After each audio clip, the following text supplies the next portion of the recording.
Hello everybody. Welcome to this next lecture on System on Chip.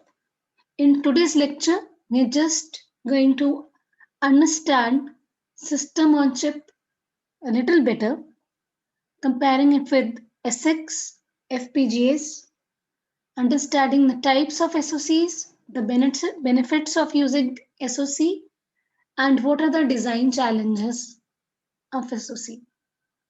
So let's start with it. To begin with, I will just take a brief review of what an SOC is. So in the last lecture, we had already reviewed or we had already learned what an SOC is.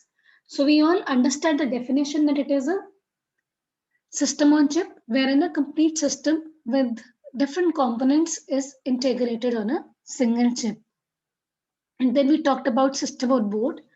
So system on board is when you are going to have different components comprising a computing system built on a board. And the perfect example in the current scenario to tell about system on board is your Arduino Raspberry Pi.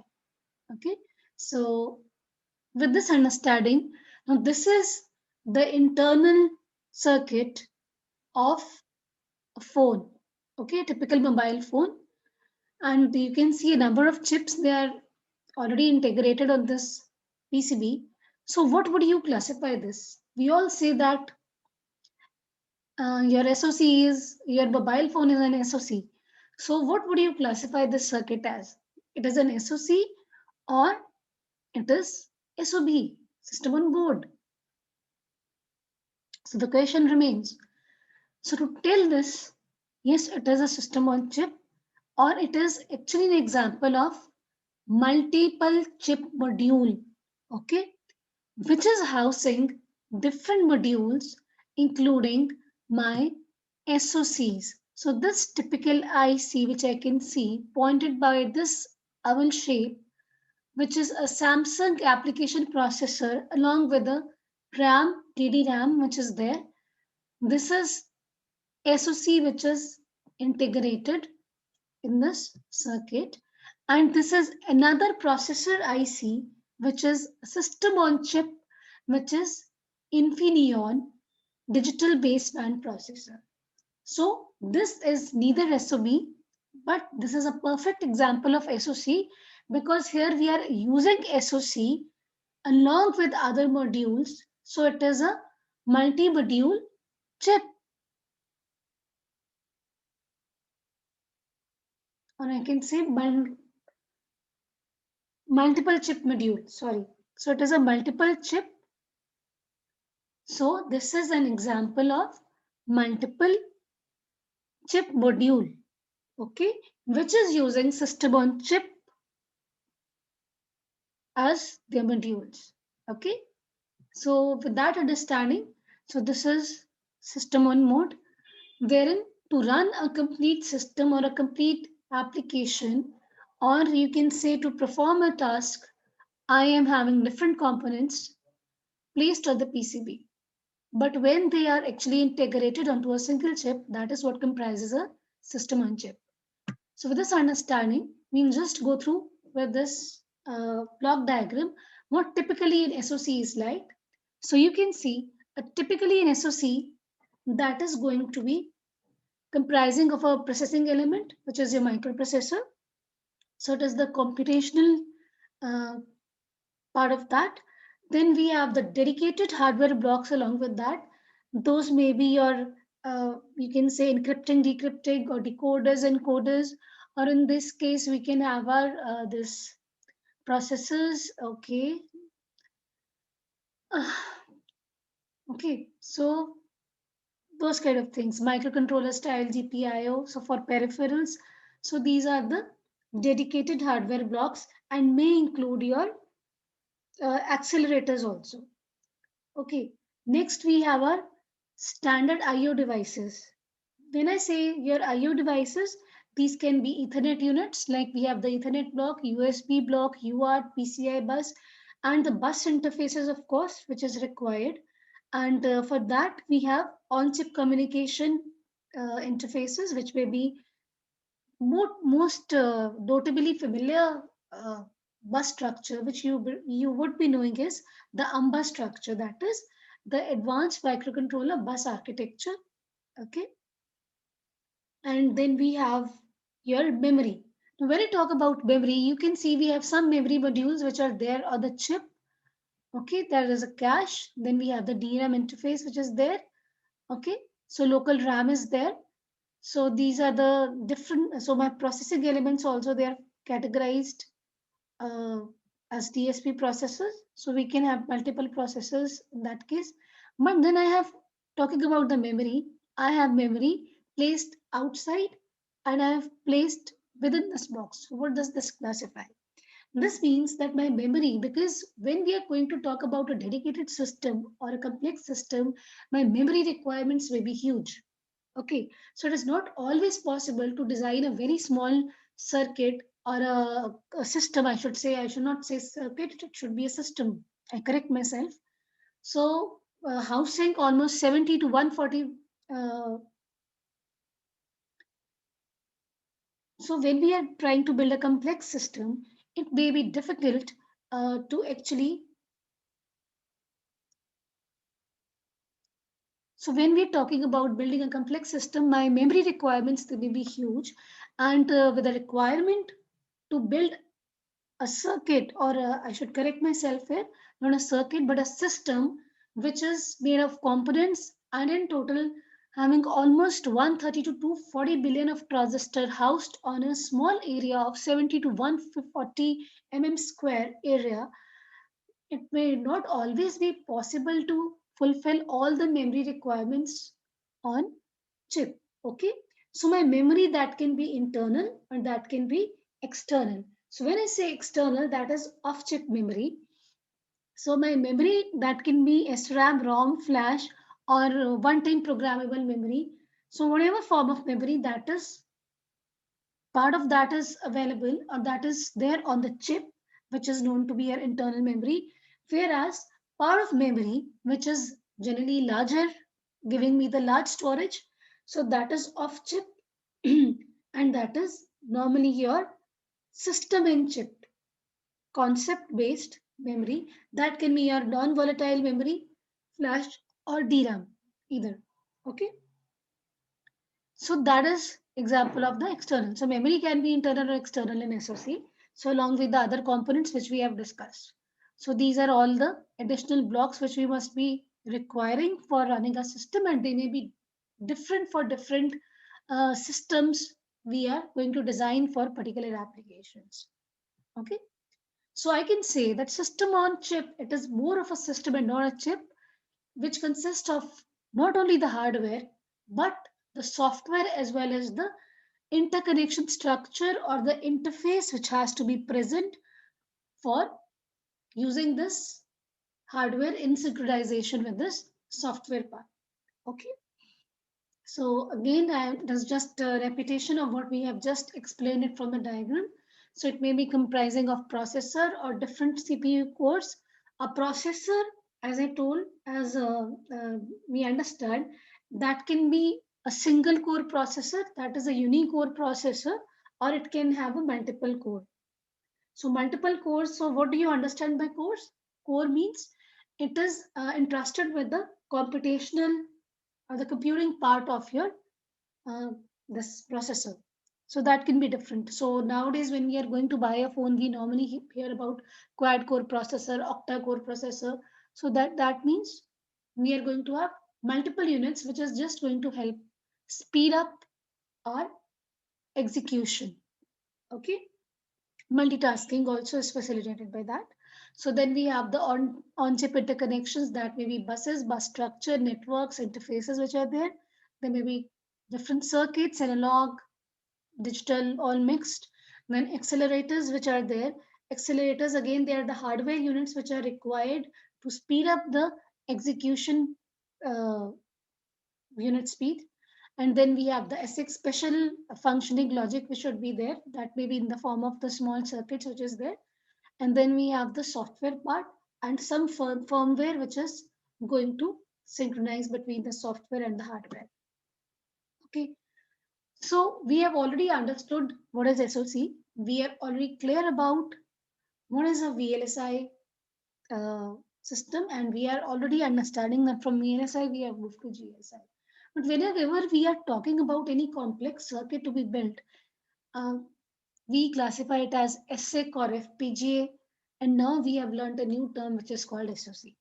So how do we actually relate with this SX and SOC and FPGAs? Let's try and understand this in today's lecture. Okay. So SX, as you all know, they are the application specific ICs. They are very close to SOC, but they are not necessarily an SOC. An ASIC may be an SOC or may not be an SOC. Similarly, I can say it an SOC may be an ASIC or it may not be an ASIC. So both ways I can say it, and both the ways are correct. Yes, both the ways are correct. Because we know ASICs are what? ASICs are actually full custom ICs which are developed or made or fabricated to perform a specific function for any particular application. So normally when we go for a full custom design, we'll switch to that design, we'll bear all that cost, and both in the terms of money and as well as in the times of the as well as in the terms of the time which is there involved. So that is quite high in case of full custom. So that is only worth if the volumes produced for that should be high, and we are going to get that kind of market for that. So we are developing ASICs. Now ASIC, it can be developed as an SOC. It means my ASIC, it can be a complete system on chip, or it may not be a complete system on chip. Okay.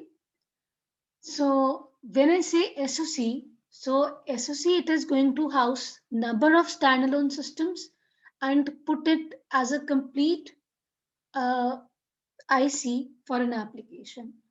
My SOC may use an application specific processor or a DSP processor or a simple processor along with some GPUs and so on, and other IP cores which are there.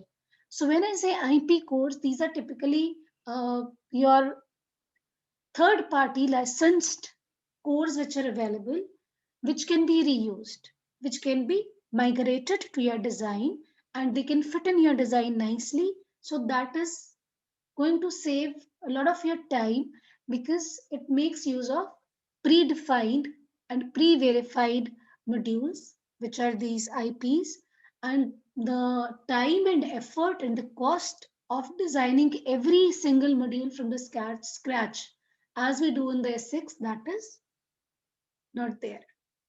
So that is what an SOC is. So my SOC can be specific to a particular application, and then it is said to be an ASIC. So that means an ASIC can be an SOC or may not be an SOC. Similarly, my SOC can be an ASIC or it may not be an SOC. Okay. So just trying to summarize the differences,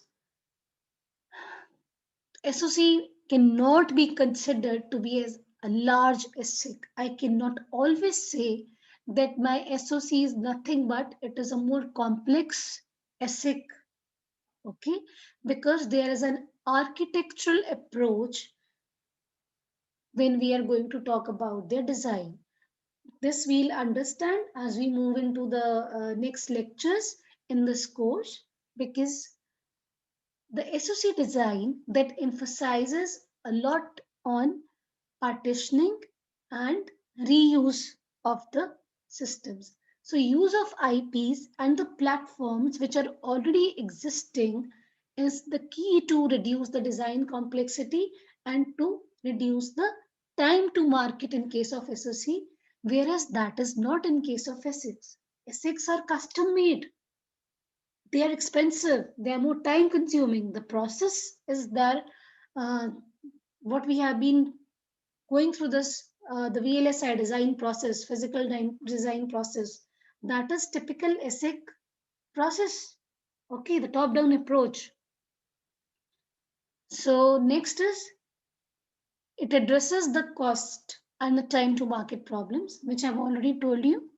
SOC, it is going to emphasize on reusability of the predefined, pre-designed, and pre-verified IP cores, which can be migrated, which can be ported from the different vendor and reused in your design or in your system. Okay.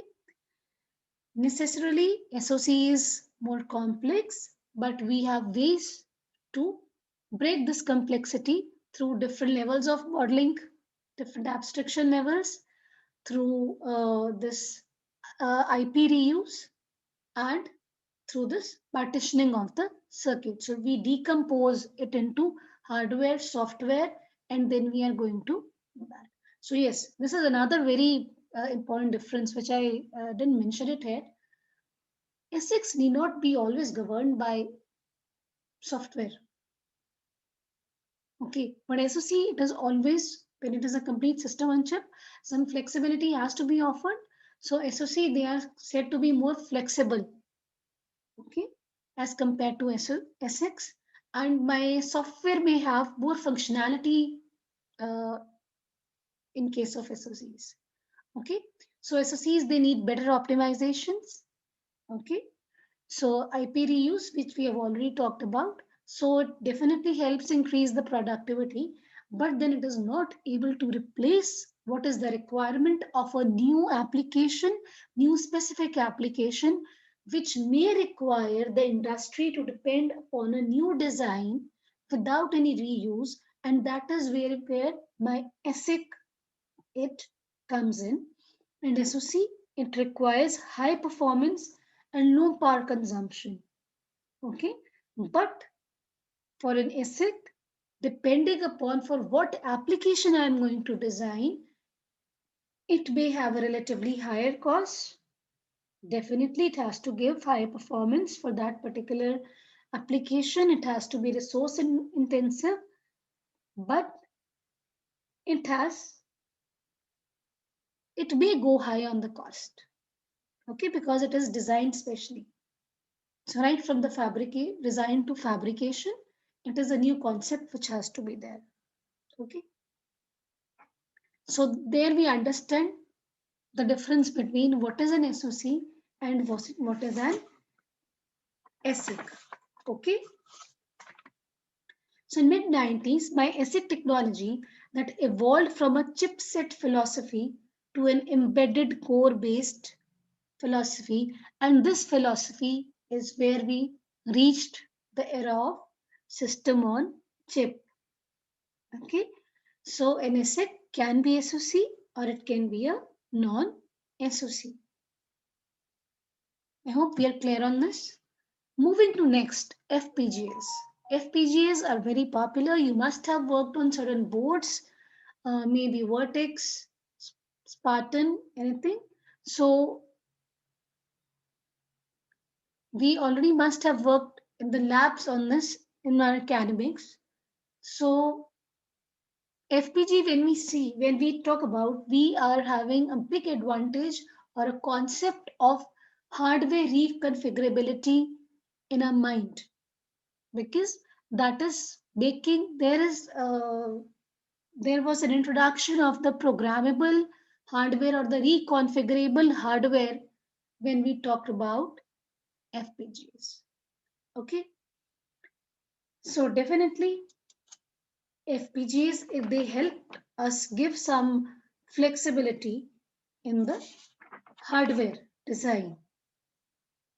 But that came up with a price, because for an FPGA, I know number of units are there, multiplexes are there, registers are there, gates are there. So if there are 100 gates available, there are 10 multiplexes available, there are 20 registers available. Depending upon my use or my application, I can configure some of them and map my input towards my output, and I can see the What is my application running like? Okay, so that is what FPGA prototyping is. Again, that saves a lot of cost. And the best part is it is reusable. It can be used again with another small application. So that goes fine. And because of this advantage, it is been progressing to building certain higher level of complex systems around that also, around FPGAs. But when I talk about this different components or different units which are available from which I can choose, I can configure, I require more area, I require more size. And that is not the choice we are having in SOC. Okay, so my SOC is, we are already putting all the components required to run a system on a single chip. And when we talk about building an SOC, it is for a very complex system. It is not a small system. Okay, so we are trying to already put so many components, and that is already a challenge. It brings about so many design challenges along with that. So we cannot afford to use this approach of putting in extra components to be reconfigured in case of SOC. The flexibility what we have in case of SOC, that is given or that is shared by the software part. So any updations which have to be there, any upgradations which have to be there in SOC, they are left to the software part. Okay, not to the hardware part. Hardware cannot be changed. Hardware cannot be reconfigured. But with the advances in the recent advances in this field of VLSI design, this distinction of hardware reconfigurability, which is a feature of FPGAs, and the software flexibility of SOC has become a little blur. Okay, now there have been designs which are coming with programmable SOCs. That is, we are offering SOCs, or already we are having designs of system on chips which are reconfigurable, which are programmable. And this is normally done by two approaches. One is we are using FPGA and SOC in the same die. So both the we actually divide the functionality between the FPGA and the functionality between SOC. So something which is not to be changed or which can be upgraded by or controlled by the software is put in SOC, but a part which can offer me some reconfigurability and which can enhance the application area of my system, that is put in FPGA part, and both the things they are on a single die. That is one approach. Okay, and the other one is FPGA and SOC. They are built on a separate chip, and then there is an interconnection and there is some interface between these two chips, and this is known as to be a multi-chip module. Okay, so that is a brief insight into when I talk about a VLSI circuit, what is ASIC, what is SOC, what is FPGA, and in the relative comparison, how are they related to each other. So that was a brief insight. So with that understanding, we move next. Now we come to the benefits of SOC. So by this time, you should be able to tell what are the benefits of SOC, because you already have a very good understanding SOC hota kya hai.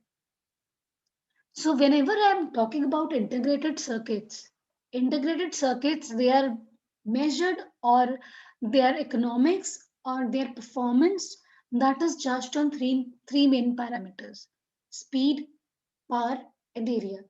We want faster speeds, we want smaller areas, and we want low power consumption. And if I talk about SOC, SOC is offering me advantages in all the three areas.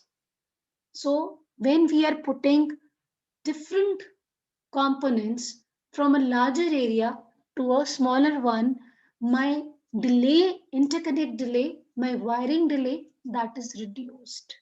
Okay, so that is one advantage. So I can talk about faster operating design. My routing problems, they are relatively solved. Next, we talk about the power. Definitely, low power consumption is the key to SoC, because when I say system on chip, I want to build it on a chip. I want to build it in a small area, a complete system which has to be portable. And whenever the portability is there, I have to have low power requirements, like my mobile phone. So my mobile phone is going to have the low power requirements. And when we come to this area, definitely compact designs are the key to SoC. That is what was the driving force. We wanted to put more of components so that my single chip can give me a complete system functionality. So that definitely offered me more portable designs and the more yield per wafer. So yield is out of the wafer how many chips we can actually design. So definitely the area requirements are coming from the same wafer size. I can find more chips. So my productivity is increasing. So the productivity of this VLSI, it has increased drastically with the coming of SoC. Apart from that, SoC, they offer us the reliable implementation, better design security, low cost per gate, so more yield per wafer, this we have already talked about, and more flexibility in the terms of your form factor. Okay, so with this, I think we can move next. Coming to the types of SoC. Typically, my system on chip that can be divided as MPSoC, that is your processor system, that is your system on chip, processor system on chip, microprocessor, then your microcontroller SoC, and then your SoC for SX. So these are the broad categories. So first one is MPSoC, wherein the processor based SoC is designed. So when I talk about processor based SoC, this is most commonly used everywhere in my smartphones, okay, in all my iPads. So all these devices which we are using around where DVD plays, they are using your MPSoC, that is your microprocessor SoC. Then is microcontroller based SoC. So microcontroller, when I say, so it means there is a microcontroller, there is a RAM plus ROM and few peripherals which are there. And typical example is by Arduino board. That is one example of your this microcontroller based SoC. And then we have your SoC for SX. So when I talk about SoC for SX, it means the SoCs which are designed for the specific applications. Okay. Now, when I talk about the microprocessor based SoC, which is the most common approach to building of your SoC, we know with time, increasing speeds has been a driving force in the VLSI industry. So for that, number of approaches they were exploited, like dynamic instruction level parallelism, pipelining and all. So as a way of improving execution speed. So in the software, everything was done or being exploited to give us better speeds. But then the revolution, it required or it demanded some increase in the speeds from the hardware part. So when this revolution advanced to the hardware, so there was a switchover from the unicore or the single core processor based systems to a multi-core or a multi-processor based systems. Now, what is a multi-core processor and what is a multiprocessor? Just few minutes back, I had told that a processor can have single or multiple cores. So core is nothing but it is the computational unit of your processor.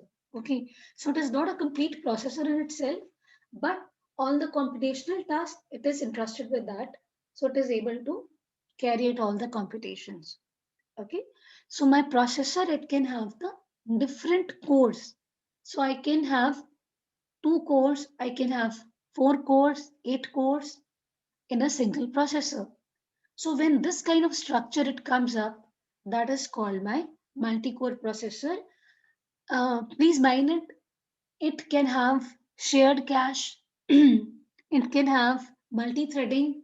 It can be facilitated with different cache. So different design approaches are there to building of multi-core processors.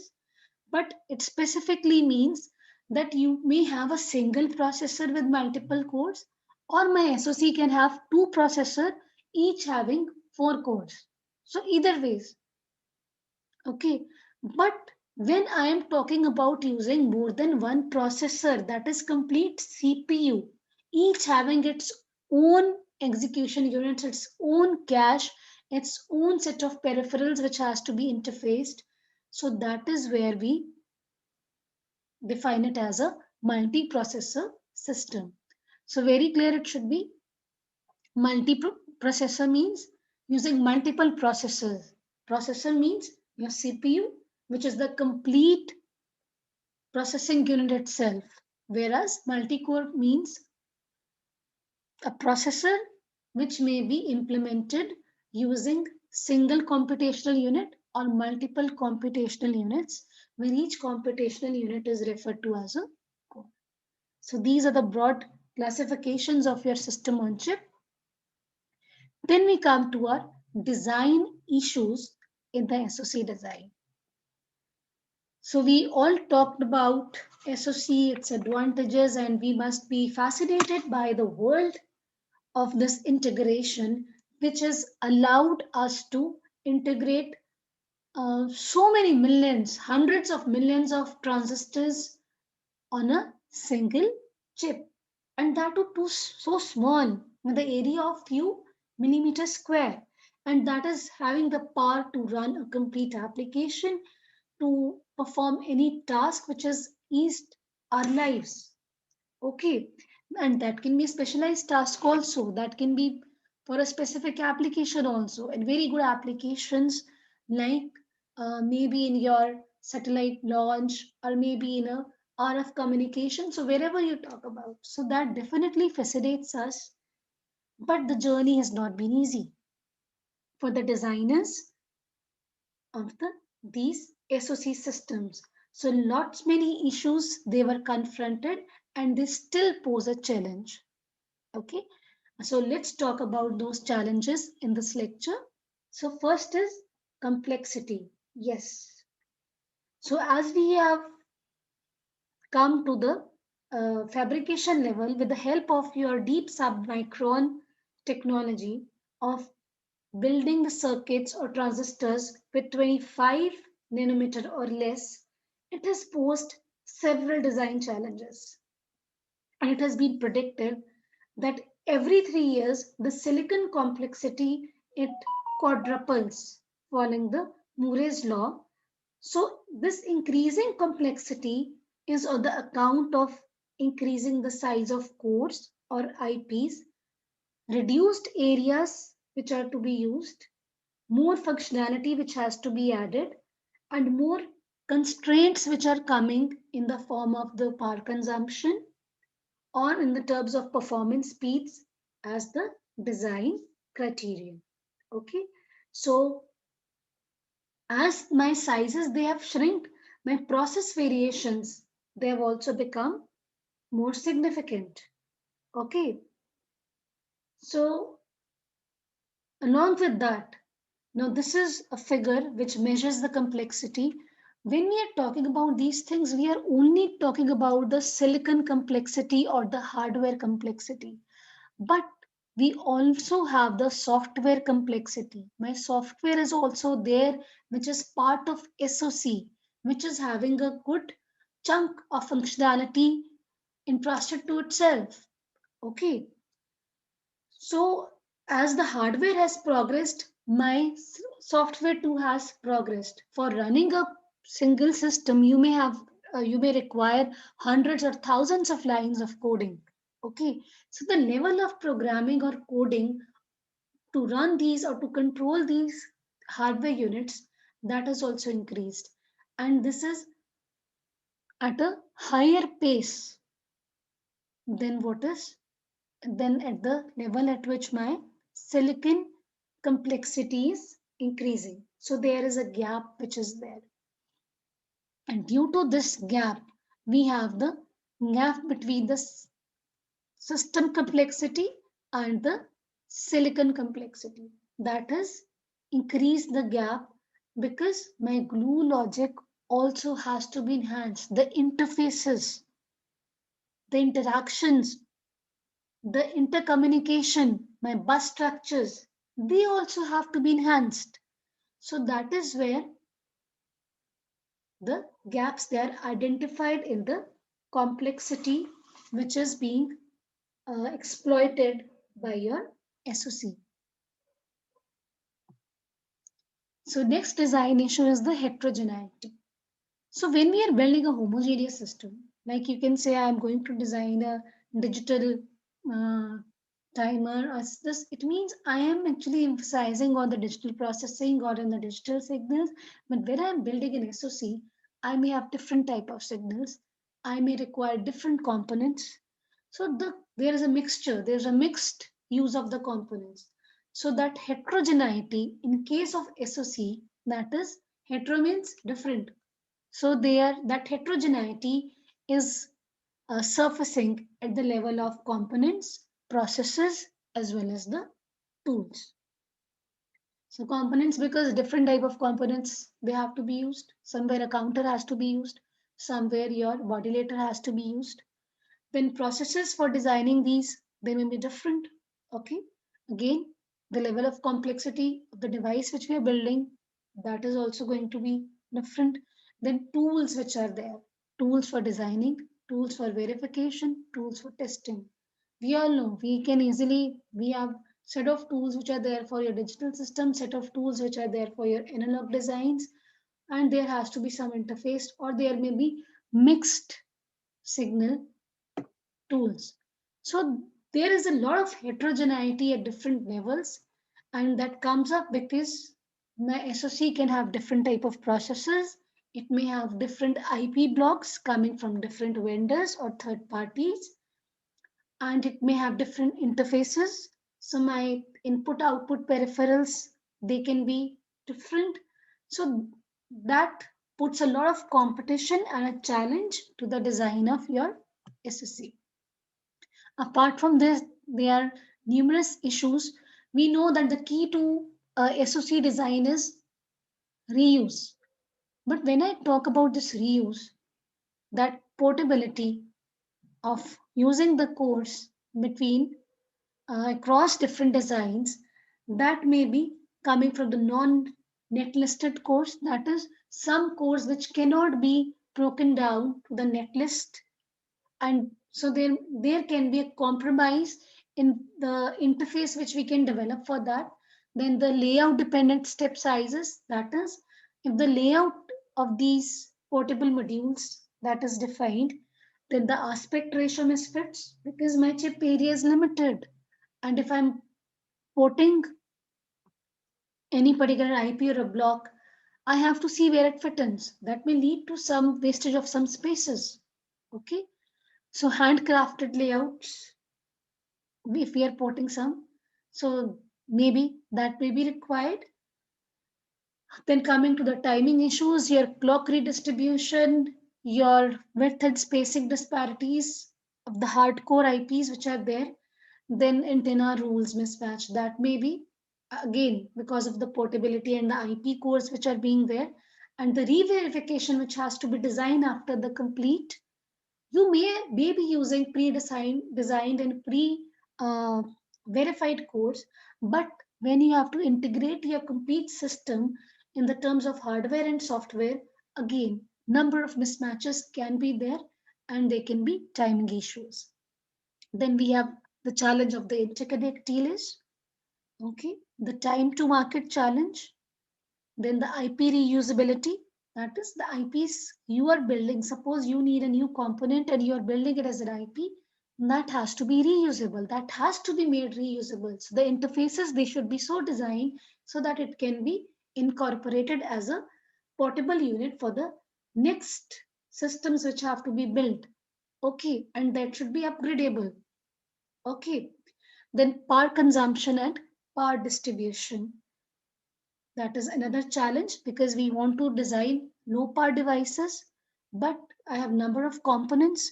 So how to implement this, how to manage it? Along with that, there are other challenges which are like your this placement routing of these power lines which are there, heat sink problems.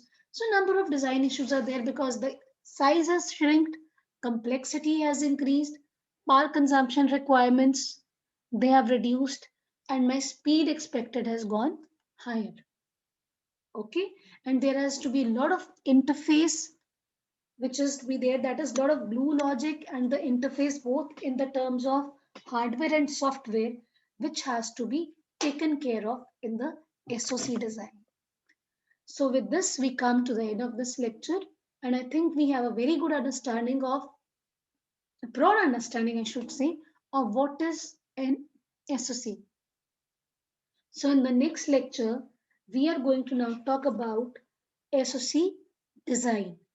So with that we end this lecture, and let's meet for digging a little more deeper into our SoC design.